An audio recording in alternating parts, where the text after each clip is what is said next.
மதுரையின் பற்றிய பல்வேறு காணொளிகளை நாம் கண்டு வருகிறோம் மக்களே. அந்த வகையில் இன்றைய தினம் நாம் கொண்டு வந்திருக்க காணொளி மிகச் சிறப்பு வாய்ந்த ஒன்றாகும். ஆம், இவை நீங்கள் வேறு எங்குமே கேட்டிராத பல கதைகளாக இன்று தினம் உங்களுக்கு இருக்க போகிறது.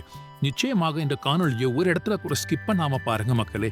ஏன்னா இந்த காணொலியில சொல்லப்பட்டிருக்க ஒவ்வொரு கருத்தும் உன்னதமானதாகவும் உங்களுக்கு புதுமையானதாகவும் தான் நிச்சயமாக இருக்கும் நாங்கள் நம்புகிறோம். மேலும் ஒருவேளை நீங்க இந்த காணொலியில் பட்ட கதைகள் அனைத்துமே புதியதாக இருக்கும் பட்சத்தில் தயவு செய்து நம்மளுடைய சேனலை லைக் ஷேர் சப்ஸ்கிரைப் பண்ணியிருந்த உங்களுடைய ஃப்ரெண்ட்ஸ்க்கு மறக்காம இந்த வீடியோ ஷேர் பண்ணி அனுப்பும் மக்களே. மீனாட்சி சுந்தரேஸ்வரருடைய திருமணத்திற்கு பிறகு இருவரும் என்ன ஆனார்கள், மதுரை மாநகரம் என்ன ஆனது என்பதை பற்றியெல்லாம் நாம் கண்டதில்லை. ஏனென்றால் திருமண வைபவம் வரை மட்டுமே நாம் தேடக்கூடிய கதைகள் அனைத்தும் அனைத்து தரங்களிலும் இருக்கின்றன. அதற்கு பிறகாத இருவரும் என்ன செய்தார்கள், எப்படி மதுரை நகர் இருந்தது என்பதை பற்றியெல்லாம் எந்த தகவலும் பெரிதாக எதுவும் கிடைக்கவில்லை. உங்களுக்காக பிரத்யேகமாக பல தகவல்களை இன்றைய காணொலியில் நாம் கொண்டு வந்திருக்கிறோம். ஆம், மதுரையின் மகத்தான அரசி மீனாட்சியை ஈசன் சுந்தரேஸ்வரர் திருமணம் செய்து கொண்ட பெண். அவர்கள் இருவரும் என்ன ஆனார்கள் என்ற கேள்விக்கு இன்று வரை நிறைவான பதில் ஏதும் கிடைத்ததில்லை. ஆனால் இன்றைய தினம் நாம் காணவிருக்கிறோமே, வாருங்கள் தகவல்கள் அனைத்தையும் நாம் தெரிந்து கொள்வோம். திருமணத்திற்கு பிறகாக சுந்தரேஸ்வரரும் மீனாட்சியும் அருமையாக மதுரை பேரரசை ஆட்சி செய்து வந்தனர். மக்கள் அந்த இருவரின் ஆட்சியின் கீழ் அமைதியாகவும் நலமாகவும் வாழ்ந்து வந்தனர். அந்த நேரத்தில் ஒரு நாள் மீனாட்சியின் தாயாரான காஞ்சனமாலை தேவி கௌதம முனிவரை சந்திக்க வருகிறார். அப்பொழுது காஞ்சனமாலை தேவி அன்போடு பேசத் தொடங்குகிறார். முனிவரே வணக்கம். என் மகள் மீனாட்சியின் திருமணத்தை நான் என் கண்கள் குளிரும்படி பார்த்து முடித்தேன். இந்த மூலகத்தையும் கத்தியாளும் ஈசனே என்னுடைய மருமவன். இதைவிட எனக்கு வேறு என்ன வேண்டும் ஐயா?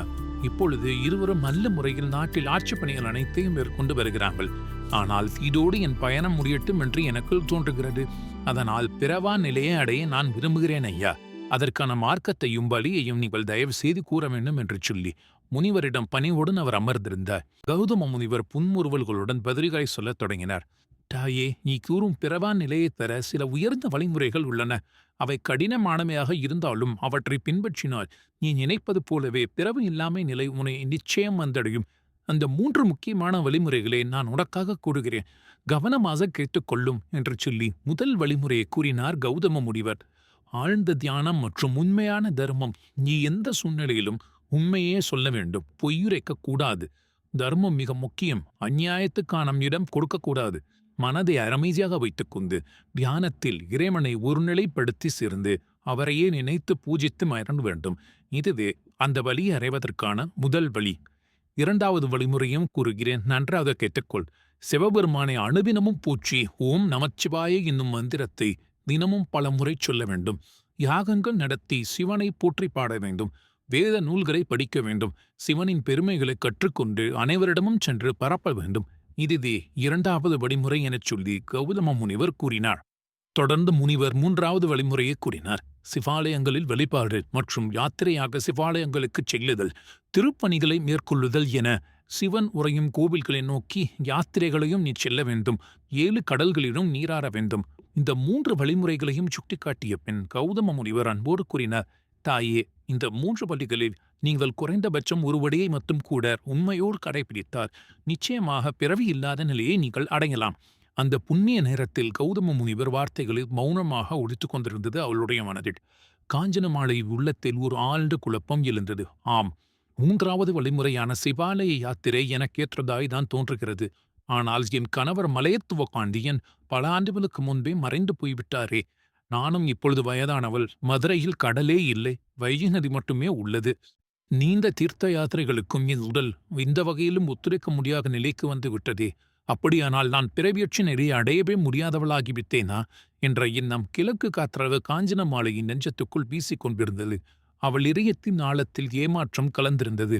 ஆம், ஒரு பேரரசி. ஆனால் அந்த தருணத்தில் ஒரு தவமிருக்கும் மனம் மாதிரியான வலியோடு நிம்மதியற்றவளாக மாறினாள்.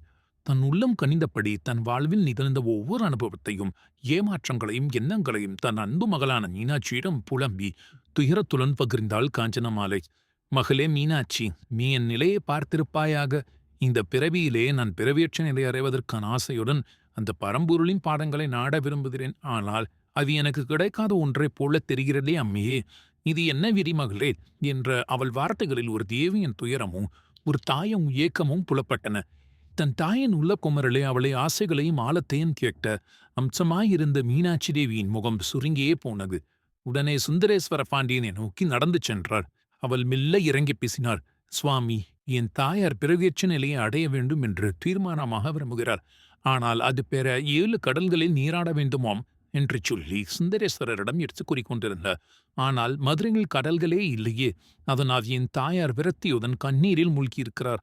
நான் என்ன செய்ய வேண்டும் சுவாமி? அவளது கண்விலை பாசம், படத்தம், பரிதாபம் என அனைத்தும் ஒரு சேரத் தெரிந்தது. சுந்தரேஸ்வரரை ஆட்டி படைத்தது.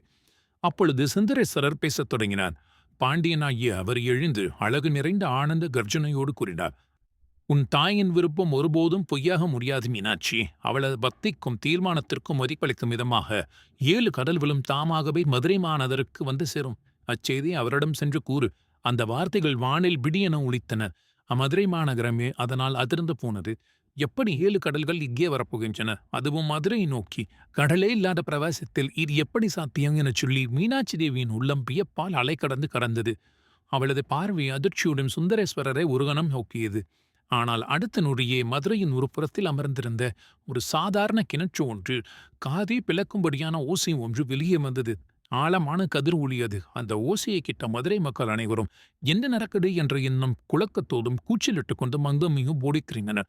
அமைதியோடு அதிர்ச்சியோடும் கிணற்றை நோக்கி பார்வை செலுத்தினர் அனைவரும். ஓசை அதிகமாகியது. அந்த ஒலி கடல் அலைகளின் முழக்கம் போல இருந்தது. ஆம், அது சும்மா ஓசையல்ல, 7 கடன்களின் கடும் அலையோசைதான். சைவ பரம்பொருளான சுந்தரேஸ்வரர் தம் வாக்கின்படி மதுரையிலேயே கடல் இல்லை என்றாலும் என்ன, 7 கடல்களையும் ஒரே இடத்தில் அந்த கிணற்றில் கொண்டு வந்து இறக்கியிருந்தார் அவர். அந்த ஓசையை கேட்ட மக்களின் உள்ளம் நடுங்கியது. கடலில்லாத ஊரிலே கடலோசையோட எழுந்திருக்கிறதே, இது என்ன சாதாரணமான விஷயமா என்று சொல்லி மக்கள் அனைவரும் ஒருவருக்கொருவர் பேசிக் கொண்டனர். மதுரையின் நடுப்பகுதியில் இருந்த அந்த கிணற்றிலிருந்து திடீரென எழுந்த அந்த கடலின் முழக்கத்தை கேட்டதும் மண்ணும் மக்களும் வியப்பில் ஆழ்ந்து போயினர். அந்த அதிசய சத்தம் காஞ்சனமாலை அம்மாவின் இதயத்தையும் தாண்டிச் சென்று அவள் மனதிலே கேள்வியாகவும் எழுந்தது. அவள் மகளாகிய மீனாட்சியின் அருகே வந்து அசந்தவளாக கேட்டார் அந்த அம்மை. என்னம்மா, கடலே இல்லாத இந்த மதுரையில் கடலோசை எப்படி கேட்கிறது? அதுவும் நிறைய கடல்களில் ஓசை இருந்தால் எப்படி கேட்குமோ அப்படியல்லவா கேட்கிறது எனச் சொல்லி குரலில் வியப்பும் பக்தியும் கலந்து கேட்டுக்கொண்டிருந்தார். அப்பொழுது மீனாட்சி தேவி மென்மையாக பேசத் தொடங்கினார். தாயை பார்த்த புன்னதையுடன், அம்மா, உங்களுக்காகத்தான் என் கணவர் 7 கடல்களையும் இந்த மதுரைக்கு கொண்டு வந்திருக்கிறார். மாறுங்கள், நான் உங்களுக்காக அந்த அதிசய கிணற்றை காண்பிக்கிறேன் எனச் சொல்லி தன்னுடைய தாயாரை அழைத்துச் சென்றார். அவ்வாறு சொல்லியவுடன் தன் தாயின் கையில பிடித்துக் கொண்டு அந்த வெற்றிகரமான உன்னத காட்சியை நோக்கி மீனாட்சி தேவி தன் புனித நடையை போட்டுக்கொண்டு சென்றாள். அந்த அதிசயமான கிணற்றை எட்டி பார்த்த காஞ்சனமாலையோ அவளது கண்கள் கண்டு வியந்தன. 7 கடல்களின் அலைகளும் ஒன்றோடு ஒன்று மோதிக்கொண்டு பாய்ந்தன. ஆனால் அவ்வளவான பாக்கியத்தை பார்த்தும் அவளது முகத்தில் மகிழ்ச்சி இல்லை. அதை பார்த்த மீனாட்சி தேவி மிகவும் கவலையுற்று கேட்டார். அம்மா, என்னவாயிற்று? நீங்கள் கூஞ்சலைப் போலவே 7 கடலும் இங்கு வந்தாயிற்று. அப்புறம் என்னம்மா, சந்தோஷமில்லாமல் இருக்கிறீர்கள் எனச் சொல்லி காஞ்சனமாலை தாயாரை நோக்கி மீனாட்சி தேவி கேள்விகள் எழுப்பினார். அதற்கு பிறகு காஞ்சனமாலை அம்மை பேசத் தொடங்கினார். கண்களில் தேரத்துடன் பதிலளித்தார் அவர். மகளே, ஒரு பெண் திருமணமானதும் தன் கணவருடன் புனிதமாக நீராடினால்தான் அவள் பாக்கியசாலி, புனிதவதி. ஆனால் என் கணவர் இப்பொழுது இங்கே இல்லையே. அவர் இல்லாமல் நான் நீராகினால் அது என்ன அர்த்தம்? அவள் மேல் நோக்கி பார்த்து பலவற்றை பேசத் தொடங்கினாள். ஒருவேளை என் கணவர் சொர்க்கத்திலிருந்து அழைத்து வர முடியுமா? அவர் கையை பிடித்து என்னால் தான் நீராட முடியுமா? அது சாத்தியமாகுமா? அந்த நேரத்தில் மீனாட்சி தேவி அவள் தாயை நோக்கினார். அவள் மேலும் பேசத் தொடங்கினார். அம்மா, இறந்தவர்களை மீண்டும் அழைத்து வருவது என்பது இயல்பான காரியம் அல்லவே. இது எல்லாம் சாத்தியமல்லாதது. ஆகவே தந்தையை நீங்கள் மனதில் நினைத்துக் கொண்டு தெய்வீக நம்பிக்கையுடன் நீராடுங்கள். ஆனால் மீனாட்சி தேவியின் மிகுந்த உரையையும் தன் மகளின் பக்தி பெருகையும் அவள் தாயாகி காஞ்சனமாலை கேட்கவே இல்லை. காஞ்சனமாலை அம்மை மெதுவாக பேசத் தொடங்கினார். இல்லை மீனாட்சி, சாஸ்திரப்படி இயலாத காரியம். நான் 7 கடல்களில் நீராடினாலுமே பிறவா நிலையை அடையமில்லை என்றால் இந்த 7 கடல்களுக்கும் அந்த அவப்பெயர் ஏற்பட்டு போகும். காஞ்சனமாலை இதில் நீராடியும் அவள் பிறவா நிலையை அடையாமல் போனாள் எனச் சொல்லி அவப்பெயர் என்னோடு மட்டும் நிற்காமல் இந்த 7 கடல்களுக்கும் அந்த அவப்பெயர் பீடித்து நிற்கும். அதனால் என் கணவர் என் கையை பிடித்து நீராடும் வரை, நான் இந்த பாக்கியத்தை கிடைக்கும் வரை நான் அந்த நாளை எதிர்நோக்கி காத்திருப்பேன் எனச் சொல்லி என் கணவர் இல்லாமல் அது எனக்கு தேவையில்லை எனவும் திட்டவட்டமாக கூறிவிட்டார். இதை தீர்த்த மீனாட்சி தேவி தன் மனதில் ஆழ்ந்த கவலையுடன் உடனே நடந்தவை அனைத்தையுமே சுந்தரேஸ்வர பெருமானிடம் சென்று கூறினான். அதை கேட்ட ஈசன் சுந்தரேஸ்வரரும் தொடக்கமாக இந்திரனை அழைத்தார். அவரிடம் கூறின சகல மரியாதையுடன், மலையத்துவ பாண்டியனை மதுரைக்கு அழைத்து வாருங்கள். உடனே இந்திரன் ஈசனின் கட்டளையை ஏற்று மலையத்துவ பாண்டியனை சொர்க்கத்திலிருந்து அழைத்து வந்தார். அதன் பின்னர் நடந்தது என்ன என்று தெரியுமா? அந்த புனித கிணற்றில் 7 கடல்களின் ஓசைகளும் ஒலித்துக் கொண்டிருந்தது. அதில்தான் காஞ்சனமாலை தன் கணவர் மலைத்துவ பாண்டியன் கைகளை பிடித்துக் கொண்டு நீராடினார். அந்த தருணத்தில் ஈசன் சுந்தரேஸ்வரர் தன் பக்தையின் கடைசி ஆசையை நிறைவேற்றி வைத்தார். அவர்களுக்கு மோட்சமும் அளித்தார். இந்த அற்புத சம்பவம் நடக்கும் இடம் இன்றைய மதுரையில் எழுக்கடல் தெரு என்று இன்றும் அன்போடு அழைக்கப்பட்டு வருகிறது. இதனுடன் சுந்தரேஸ்வரரும் மீனாட்சியும் மதுரை சில காலம் சிறப்பாக ஆட்சி செய்து வந்தனர். பின்னர் தங்கள் பவித்திர பாதையிலேயே திரும்பிச் சென்றனர். இப்படி காஞ்சனமாலையின் பக்தியும் ஈசனின் தாயையும் மகிழ்ச்சி நிறைந்த இந்த புனித நிகழ்வு முடிவடைந்தது.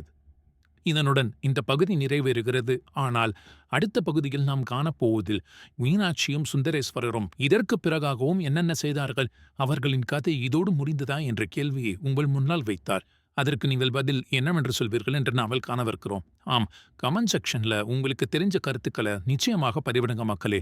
அடுத்த கதையாக மதுரை எப்படி இருந்தது, அவர்கள் இருவரையும் தாண்டி மூன்றாவதாக ஒரு சக்தி அந்த மாபெரும் நகரத்தில் உரித்ததாக கேள்விப்படுகிறோமே. ஆம், அந்த சக்திக்கு பெயர் உக்கிரவர்மன் என்னும் பெயரையும் கொண்டுள்ளதே. யார் இந்த உக்கிரவர்மன்? அவருக்கும் மீனாட்சி சுந்தரேஸ்வரருக்கும் என்ன தொடர்பு? இருவருக்கும் பகையா அல்லது நட்பு சக்தியா? அந்த புதிய சக்தியின் வரலாறு என்ன? இவையெல்லாம் பற்றிய அற்புதமான தொடரை அடுத்த காணொளியில் நாம் காண்போம். அதுவரை உங்களிடமிருந்து விடை பெறுவது தமிழ் கதைகளின் உங்கள் அன்பன்.